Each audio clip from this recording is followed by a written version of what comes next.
Salve Maria! Então vamos iniciar hoje a leitura desse livro.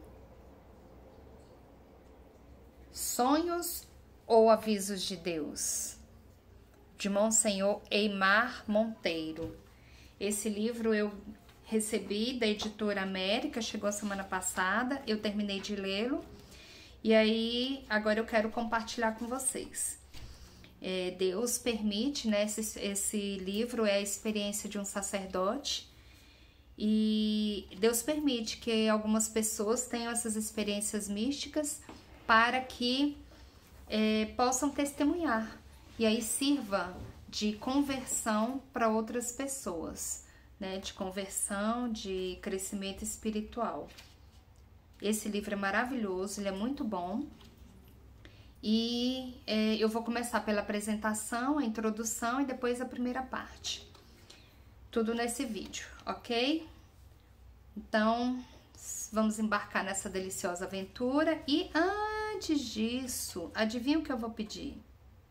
É isso mesmo que você está pensando. Eu vou pedir para você curtir esse vídeo, compartilhar, se inscrever no canal. Mas se você já é inscrito, arruma pelo menos 2 pessoas para que se inscrevam também no canal.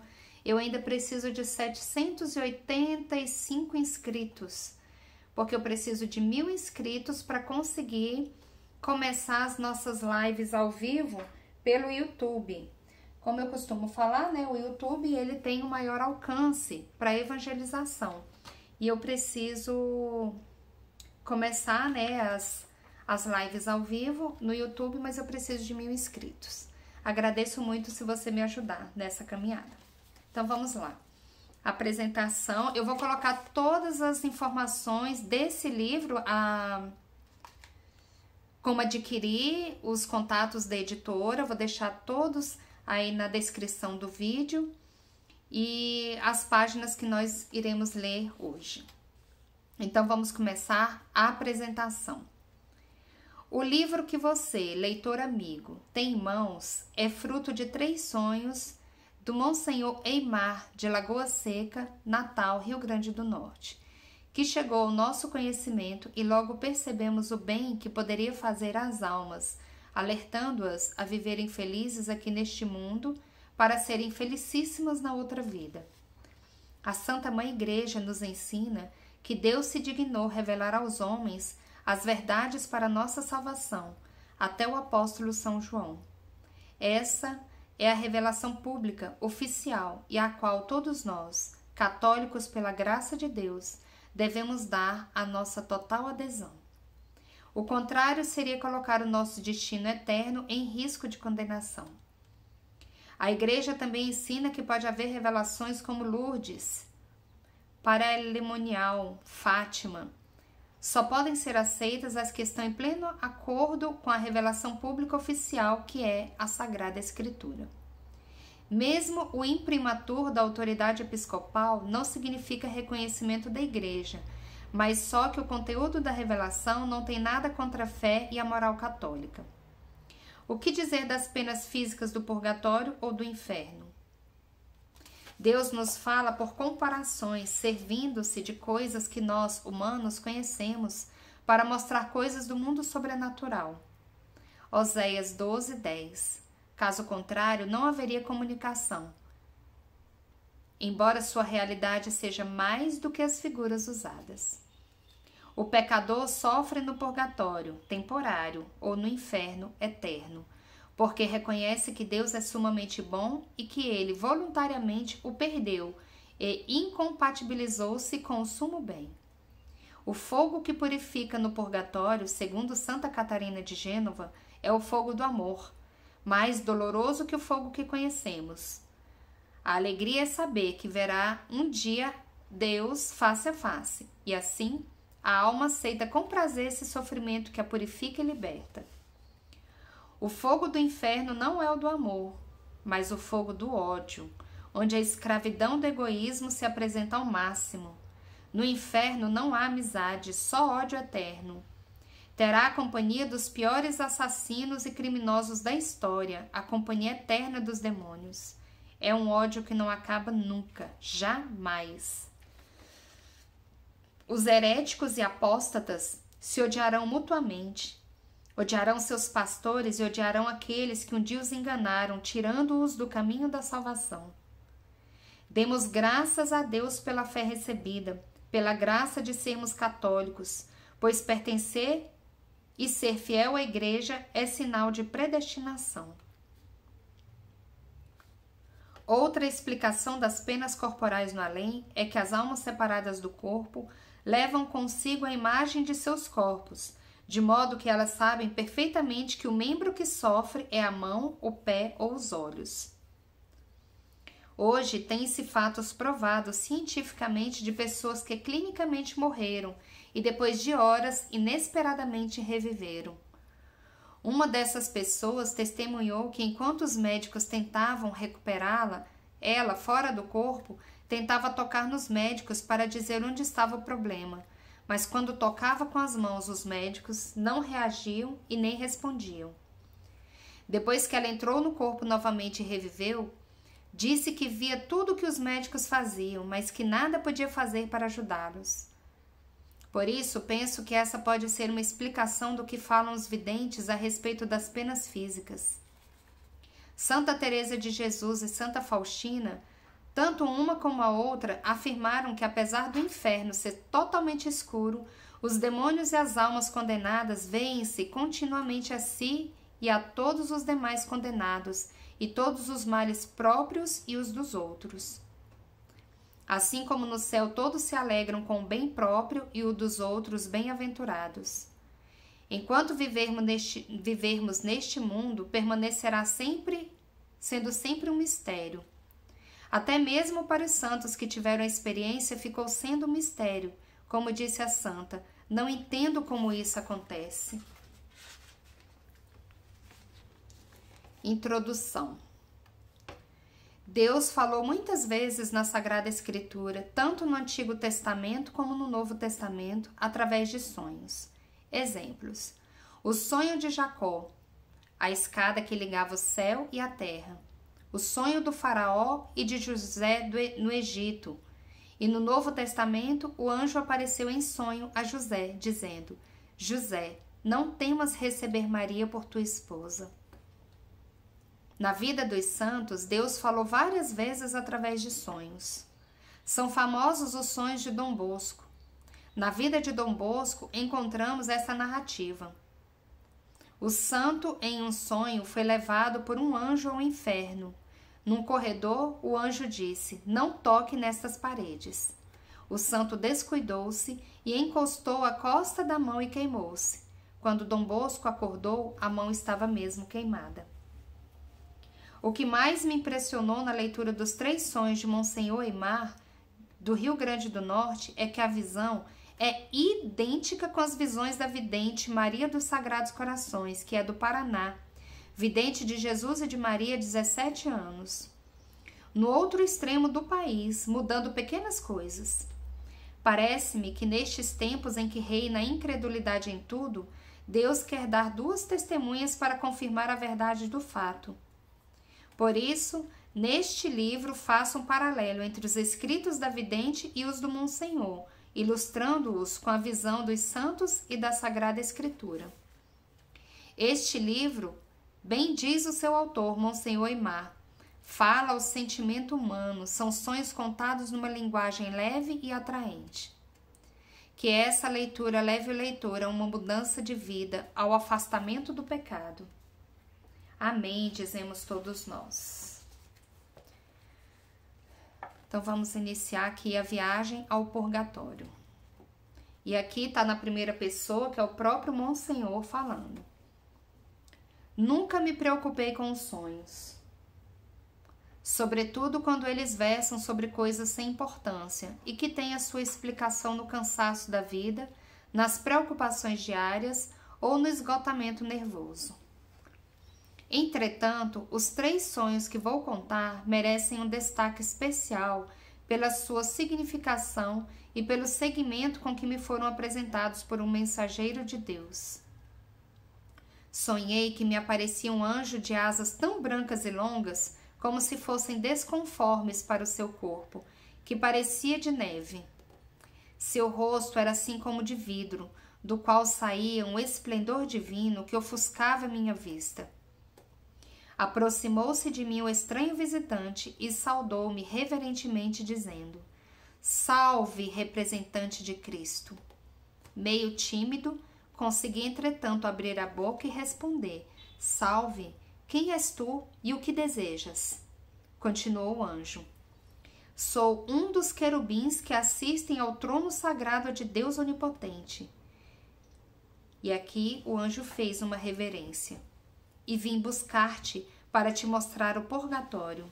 Hoje é sábado, dia em que Nossa Senhora manda buscar as almas que em vida conduziam o escapulário e cujos donos morreram com ele. Quero que tenhas uma visão real daquele lugar de purificação, onde ficam as almas que ainda não tiveram as suas penas descontadas. E no sonho eu me recordo como falava com o anjo, dizendo: Sim, mensageiro de Deus, irei até lá para ajudar os conhecidos que ainda não tiveram missas celebradas pelas suas almas. Verás os padecimentos de várias crianças, alunos de colégio do lugar onde moras, que por simples motivo ainda hoje não poderão ver a face de Deus. Meu interesse de levar-te comigo é justamente por saber que lá estão vários de teus amigos, jovens que foram teus alunos e que a morte arrebatou do mundo no começo da vida, em plena mocidade. E o anjo me tomou em seus braços sobrenaturais, como se fossem nuvens que me envolvessem, e atravessou comigo o espaço infinito que nos separava da eternidade. A amplidão misteriosa que nos rodeava naquele instante e o medo que me fazia tremer causavam uma angústia profunda no meu coração, impressionado com o que me poderia acontecer. Depois de algum tempo que me pareceu longo demais nessa subida vertiginosa para um lugar desconhecido, escutei a voz do anjo que me dizia: Estamos perto, peço que não te assustes. Nuvens pesadas passavam por nós, e à proporção que subíamos, o vento uivava como um lobo faminto, em noite de luar. Senti arrepios passarem pelo meu corpo, enquanto avistava lá embaixo, muito longe, a grande bola da terra, movendo-se vertiginosamente em torno de si própria. Fechei os olhos para abri-los depois, quando me sacudiu o anjo para mostrar-me um portão de fogo que tínhamos diante de nós. Grossas chamas saíam pelas frestas, enquanto rolos de fumaça escura invadiram o teto do majestoso prédio. Disse o anjo: É aqui. E a um sinal da cruz com a mão direita em direção à misteriosa entrada, abriam-se aqueles enormes portões, rangendo nos gonzos que os sustentavam. Entramos. Um espetáculo doloroso quase me fez cortar o coração.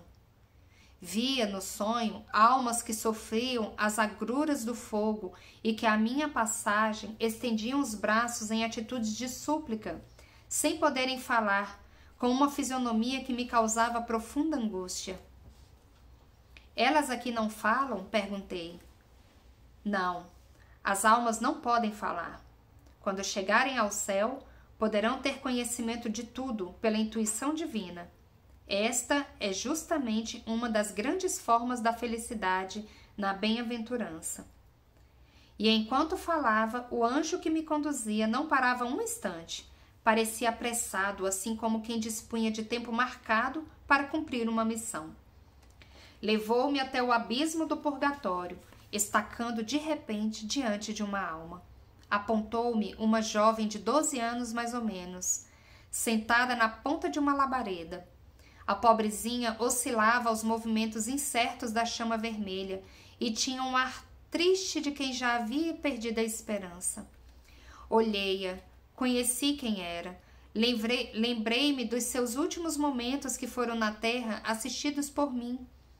Quando me viu, levantou-se, abriu a boca, num esforço para falar, para gritar, sem poder.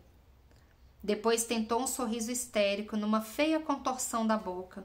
Chamei pelo seu nome, Marisa, mas ela apenas continuou me fitando enquanto voltava a sentar-se no seu assento de fogo a um simples gesto do anjo que me seguia. Agora apontava ele para 5 meninos, um dos quais eu conheci também. Havia morrido há muitos anos de anemia perniciosa e me custou acreditar que ainda estivesse no purgatório, porque eu já havia celebrado várias missas por ele. Sim, é verdade, disse o anjo. Os 5 irão agora para o céu. Tuas missas serviram para eles, embora tivessem sido celebradas por um só. Mas Deus distribuiu os méritos do sacrifício infinito pelos 5, para que se salvassem no mesmo dia. Todos usavam o escapulário. E aquela menina? Perguntei. Aquela menina, disse o anjo, que na terra se chamava Marisa, não sairá hoje, porque tem de purificar-se ainda de umas pequenas faltas que cometeu na vida. Passará mais 1 semana no purgatório. Olhei para Marisa e senti toda a angústia de seu espírito. Ao escutar sua sentença, estremeceu de leve e, fazendo que não ligava muita importância às dores de suas queimaduras, aprumou-se melhor na ponta da labareda que a envolvia de instante, mergulhando-a naquele mar rubro de imenso fogo. Voltei-me para o anjo e perguntei: que fez ela? Respondeu o querubim. Na terra, batia o pé para a mãe, respondia-lhe com maus modos, fugia de casa e juntou-se com uma colega que foi a causa de sua perdição. Adoeceu de uma forte gripe que apanhou na praia, quando para lá se dirigia escondida dos pais, com essa tal colega, vindo a falecer de pneumonia dupla. Na policlínicas, não é verdade? Exatamente. Foste tu que lhe perdoastes os pecados, mas agora tem de purificar-se das penas. Deus a chamou, apesar dos seus poucos anos, antes que caísse em faltas maiores e se condenasse eternamente. Baixei a cabeça e caminhei em direção ao portão de saída. Atrás de mim vi o anjo com as 5 crianças bem-aventuradas. E enquanto atingíamos o portão flamejante, pensava em inúmeras outras crianças lá na terra, que eu tanto conhecia. Pensava em outras pessoas que estavam em grave perigo de condenação, por não ligarem aos conselhos dos pais, nem procurarem arrepender-se de seus pecados ou corrigir-se de suas faltas. E ao me despedir do mensageiro celeste, perguntei-lhe: será que ainda me vens buscar para outra visita ao purgatório? E ele, batendo as suas longas asas para o céu, abraçando os novos filhos e Nossa Senhora, exclamou: não, agora não te virei buscar para o purgatório, levar-te-ei ao céu da próxima vez. Quando acordei, já eram 5 horas da manhã, hora de levantar-me. Imediatamente, os clarões da aurora tingiam de rubro o horizonte ao longe, através da minha janela aberta. E enquanto rezava a oração da manhã, não saía do pensamento a lembrança de Marisa, no purgatório ainda, por causa da desobediência. E saí para celebrar a Santa Missa por aquela desafortunada criança, ao mesmo tempo que pensava: quantas Marisas por aí afora não haverão de sofrer tanto e tanto no purgatório? E aqui termina a narração do sacerdote, do Monsenhor, e começa a narração da vidente, que é de 24 de março de 98. E ela é bem semelhante à dele, muito semelhante mesmo. E a narração dela começa assim: esta noite recebi novamente a visita de São Miguel Arcanjo. Ele disse que iria levar-me ao purgatório, não sei se em sonho ou em êxtase. O anjo segurou-me novamente pela cintura e conduziu-me. Atravessamos um espaço que dizemos ser eternidade, mas desta vez íamos em direção lateral, nem para cima nem para baixo. O anjo disse-me que o purgatório é lateral à terra, por isso muitos começam um processo de purificação aqui mesmo, mas que há grande distância entre o purgatório e a terra. Quando chegamos, o anjo disse-me para que eu não tivesse medo. O vento soprava muito forte, parecia que uivava como lobo desesperado. Muitas almas passavam por nós. Senti grande arrepio. Ao longe vi a terra que girava em torno de si mesma. O anjo fez o sinal da cruz em minha testa enquanto outros anjos abriam um portão que era enorme e rangia muito. Entramos. E o que vi era doloroso. Vi almas que sofriam as torturas do fogo.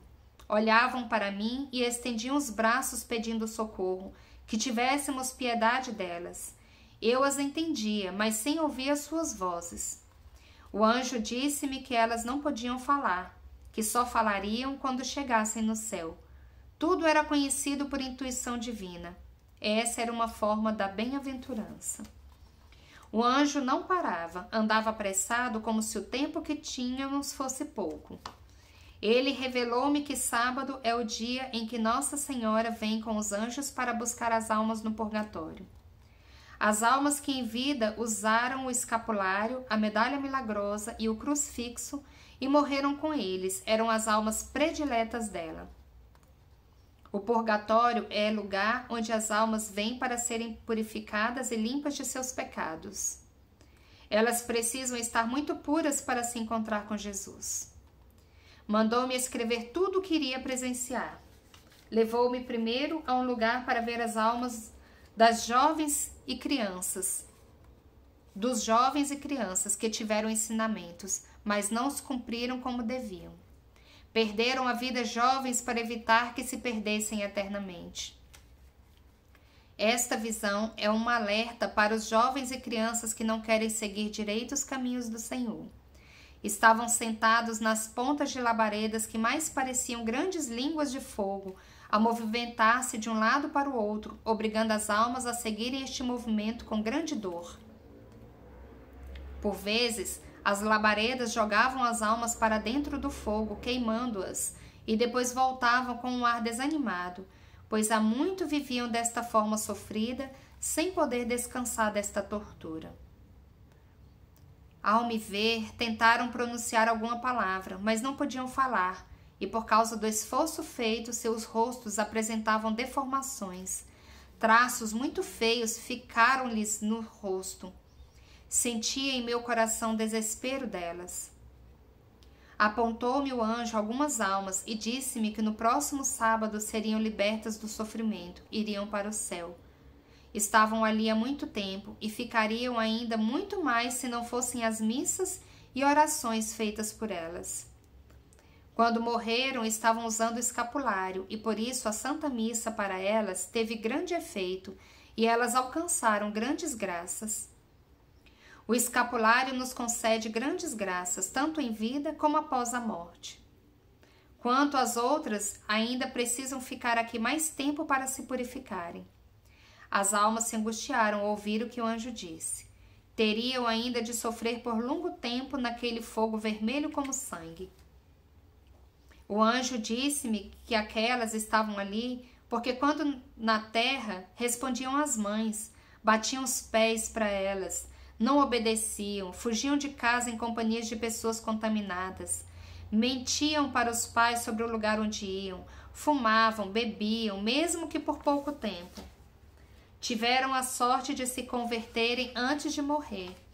Confessaram arrependidos os seus pecados e mudaram de vida. Mas mesmo assim, têm que pagar por seus pecados. Quanto mais pecam antes de se arrependerem e se converterem, mais sofrem no purgatório.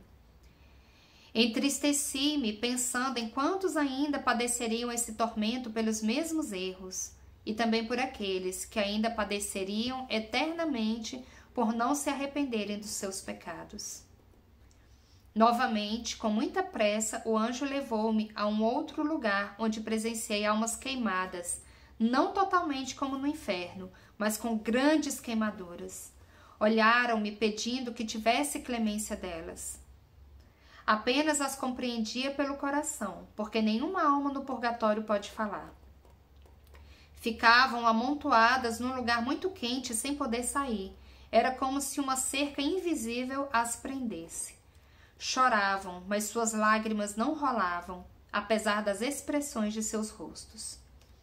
O anjo disse-me que eram as almas dos que antes assistiam às missas, confessavam, comungavam, mas depois abandonaram tudo seguindo outra religião e deixando de acreditar em Nossa Senhora, mas que na ânsia da morte arrependeram-se vendo a verdade e reconhecendo seus erros, e se entregaram à verdadeira fé. Se não tivessem se convertido e arrependido, não teriam se salvado. As almas do purgatório passam um tempo rezando e pedindo perdão. Vi um grande mar de lama fétida e escura cercando uma ilha onde haviam muitas almas aprisionadas, tendo que conviver com aquele mau cheiro. É a purificação das almas que aqui na terra viveram parte de sua vida só pensando em si mesmos, perfumando-se, vestindo-se sem modéstia, gastando tudo que ganhavam com roupas, sapatos, perfumes, passeios, joias e em comer bem.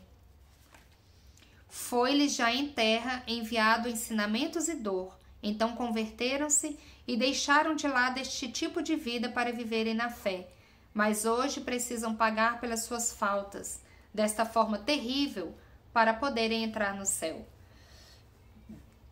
O anjo revelou-me que para cada ano de vida em pecado aqui na terra são 10 anos de sofrimento no purgatório, e que os anos no purgatório são muito longos, não são como os da terra. Em outro lugar vi almas com metade de seus corpos pegando fogo. Da cintura para cima eram normais, da cintura para baixo eram como chama flamejante, muito quente. Era um fogo vermelho sangue que queimava as pobres almas. Elas erguiam as mãos postas para cima pedindo perdão, choravam sem soltar a voz. Eram as almas dos que aqui na terra cometiam adultério ou vendiam seus corpos, mas que depois se arrependeram e, mudando de vida, confessaram-se, frequentaram a Santa Missa, recebendo a Eucaristia com amor, mas mesmo assim terão que queimar até serem purificadas. E o anjo ensinou-me esta oração. Ó almas benditas, que hoje sofrem o martírio da purificação, para em breve estarem com Deus. Ao passarem para o paraíso, sede nossas intercessoras junto à divindade eterna, para que nós também possamos ser convertidos, sabendo que passaremos pelas mesmas purificações do purgatório que passastes. Possamos ter como vós verdadeiro arrependimento dos nossos pecados e muita paciência, e assim, pela vossa intercessão, sejamos livres do perigo da perdição eterna. Amém. Então, encerramos aqui na página 17, porque o próximo é a ida ao céu. Então, como é mais leva mais tempo, né, para não ficar um vídeo muito longo, como eu sempre falo, né? Então, vamos deixar para a próxima. Salve Maria, e vamos nos converter, irmãos. Vamos nos converter, porque a visão do inferno é 10.000 vezes pior.